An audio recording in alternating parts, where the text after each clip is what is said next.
लोकसभा चुनाव के लिए भारतीय जनता पार्टी हर एक तरीके की तैयारी करी और ये बताया जा रहा है कि भारतीय जनता पार्टी के कई मंत्री और संगठन से जुड़े हुए लोग लोकसभा चुनाव लड़ सकते हैं। हमारे साथ बात करने के लिए मौजूद है भारतीय जनता पार्टी के प्रदेश अध्यक्ष हैं भूपेंद्र चौधरी। लगातार सर ये चर्चा चल रही है कि वो चाहे आपके मंत्री हो या फिर जो संगठन के लोग हों, जो प्रभावशाली लोग हों, उनको लोकसभा का चुनाव लड़ाया जा सकता है सर।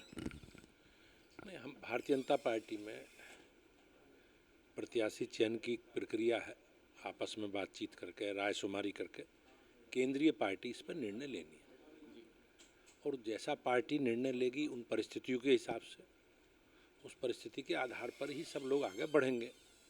जहाँ तक मान्य मंत्रीगण के या और लोगों के चुनाव लड़ाने वाला विषय है तो सब पार्टी के कार्यकर्ता हैं और जैसा पार्टी का आदेश होगा उसी हिसाब पे आगे बढ़ेंगे। तो सर ऐसा तो नहीं क्योंकि विपक्ष ने जिस तरीके से सर अपना इंडिया गठबंधन बनाया है, इसको आप लोग एक तगड़ी चुनौती मान रहे हो और उसी हिसाब से एक मजबूत सर तैयारी भी करी जा रही है सर। चुनौती हमारे लिए अपनी सरकार के कामों को बेहतर जनता के बीच में पहुंचाने की है। हमने जो काम किए उन कामों का प्रचार प्रसार करने की है और जनता गरीबों के लिए काम करने की है, बेहतर काम करने की है। गरीब कल्याण की जो हमारी योजना है उसका लाभ लोगों को कैसे पहुंचे, ये हमारे लिए एक चुनौती है। 5 राज्यों में सर विधानसभा चुनाव की तिथियों का ऐलान भी हो गया है और आप लोगों ने भी एक पूरी फौज सर वहां पर भी उतारी, वो चाहे आपके मंत्री रहे हो, विधायक रहे हो, पूर्व जल शक्ति मंत्री महेंद्र सिंह हो, जेपीएस राठौर हो, तो क्या तस्वीर है सर वहाँ की?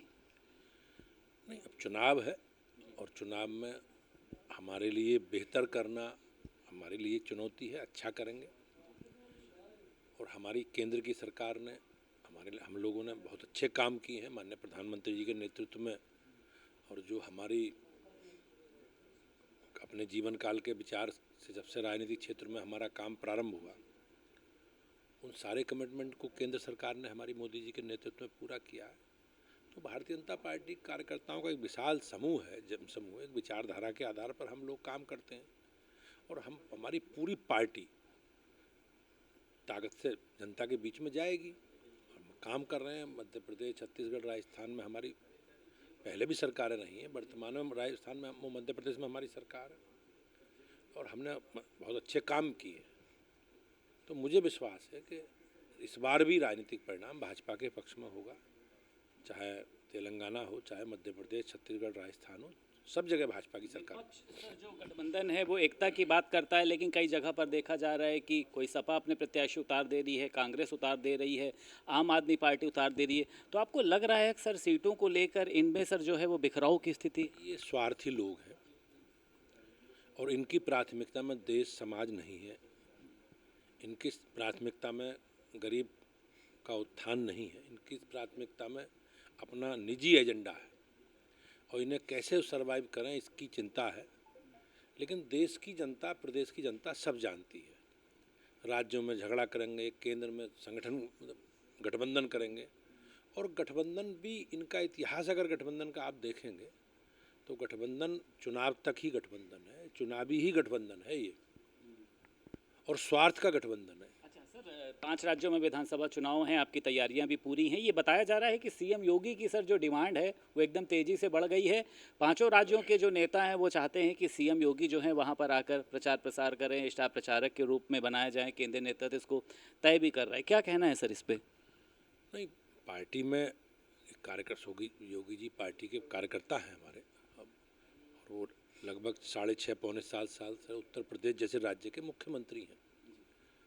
तो कार्यकर्ता के नाते जहाँ से भी डिमांड आएगी, जहाँ भी आवश्यकता पार्टी को पड़ेगी, पार्टी के प्रत्याशी को पड़ेगी, वो पूर्व में भी जाते रहे और उन्हें बड़ी संख्या में लोग सुनने देखने आते हैं। और मैं निश्चित रूप से कह सकता हूँ कि कार्यकर्ता के नाते जहाँ वो जाएंगे, जहाँ पार्टी बुलाएगी वहाँ जाएंगे। राहुल गांधी सर लगातार कह रहे हैं कि जातीय जनगणना जो है वो एक सिर्फ राजनीति मुद्दा नहीं है बल्कि इसको लागू किया जाना चाहिए। उन्होंने सर बिहार की भी वहाँ का एक उदाहरण दिया है। सर क्या लगता है सर आने वाले समय में इस मुद्दे पर विपक्ष सर आप लोगों को घेर सकता है सर? नहीं, हमारा बिल्कुल निश्चित स्पष्ट मत है। मेरा हम सामाजिक समरसता की बात करते हैं, सामाजिक सद्भाव की बात करते हैं और माननीय प्रधानमंत्री जी का जो संकल्प है सबका साथ, सबका विकास और सबका विश्वास।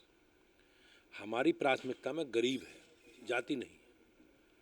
हम गरीब कल्याण की हमारी योजनाएं हैं। हमारा संकल्प माननीय प्रधानमंत्री जी का जो और हमारी पार्टी की जो नीतियां हैं वो गरीबों को समर्पित हैं, गरीबों के लिए है। इस देश के संसाधनों पर पहला अधिकार गरीबों का है, ये हमारा संकल्प है। और ये लोग हमेशा जातीय टकराव, तनाव और द्वंद्व पैदा करके, ये लोग, इनका इतिहास देखो आप, हमेशा राजनीति करते रहे। लेकिन भाजपा की राजनीति सामाजिक सद्भाव की है, सामाजिक समन्वय की है, और उसमें स्वरूप में माननीय प्रधानमंत्री जी का जो संकल्प है, सबका साथ, सबका विकास और सबका विश्वास, हम उसे लेकर आगे बढ़ रहे हैं। आज सामाजिक समरसता की आवश्यकता है, सामाजिक विषमता की आवश्यकता नहीं है। एक आखिरी सवाल सर, लगातार सर ये चर्चा चल रही है कि जो नवरात्र का महीना है उसमें सर मंत्रिमंडल का विस्तार हो सकता है। ओम प्रकाश राजभर को, दारा सिंह चौहान को कैबिनेट मंत्री बनाया जाएगा। खुद ओम प्रकाश राजभर भी सहर्ष कह चुके हैं कि कैबिनेट मंत्री बनना मेरा सर तय है। सर आपका सर इस पर क्या कहना है? मुझे इस विषय में देखो जानकारी नहीं है, कोई हमारे स्तर पर कोई डिस्कशन हुआ नहीं है। लेकिन मंत्रिमंडल का हिस्सा कौन होगा, कौन नहीं होगा, ये माननीय मुख्यमंत्री जी को तय करना है। और जो भी इसकी प्रक्रिया होगी, जहां उन्हें बातचीत करनी होगी, वो बातचीत करके उस पर उचित समय पर उचित निर्णय लेंगे। बहुत शुक्रिया बात करने के लिए। भारतीय जनता पार्टी के प्रदेश अध्यक्ष भूपेन्द्र चौधरी हमारे साथ मौजूद थे। लखनऊ से वीडियो जर्नलिस्ट शुभम के साथ संदीप खेर, भारत समाचार।